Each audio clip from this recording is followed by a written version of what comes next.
for checking out my channel. So the national letter carriers, they had a podcast out. They were speaking with their national president. They're trying to get rid of Table 2. They want to streamline the pay scale, so instead of two different pay scales, they want to create a completely new one with a higher starting pay and a higher max pay. I don't know if they're interested in decreasing the amount of steps or how they get there, but that's their plan to make it more attractive for new people and for people currently in working.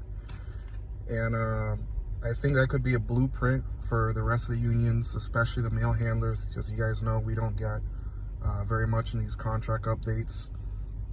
I think the most we get is job security, but everybody kind of has that already by working here. So it'd be interesting if we can do more than just the bare minimum. So yeah, the contract negotiations for them could be something we could follow in the different unions.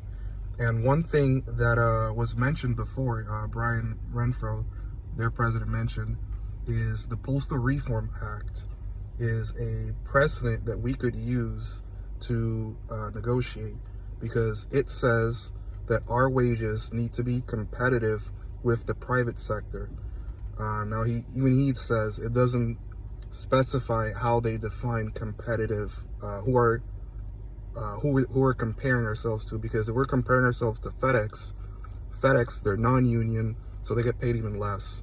But I think it's more fair to compare to UPS, because they have one-to-one benefits with us in terms of retirement, pension, and stuff like that. So they would be the ideal case to compare ourselves to. And I think the union knows that.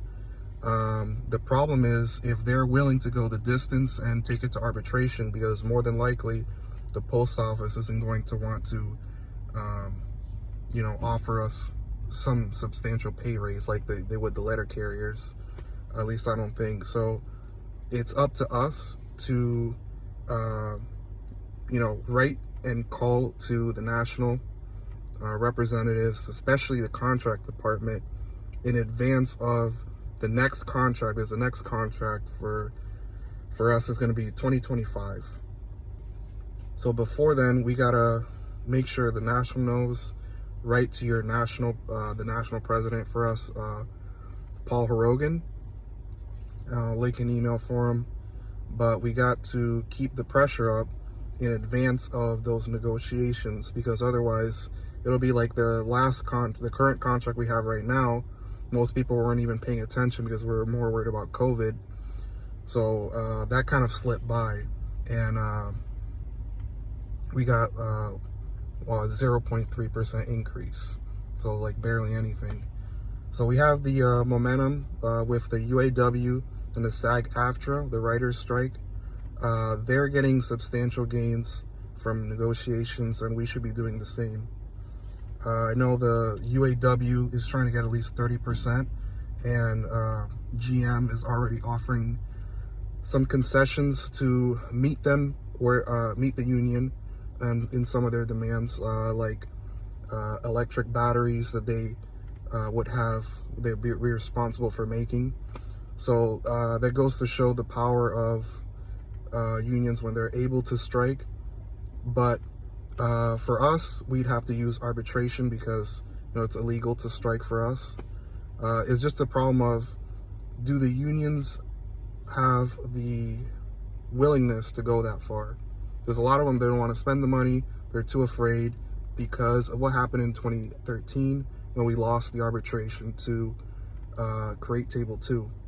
But I think this time around, especially with the Postal Reform Act and the Teamsters able to get substantially higher wages, we have the best case in years to actually get some decent pay raises.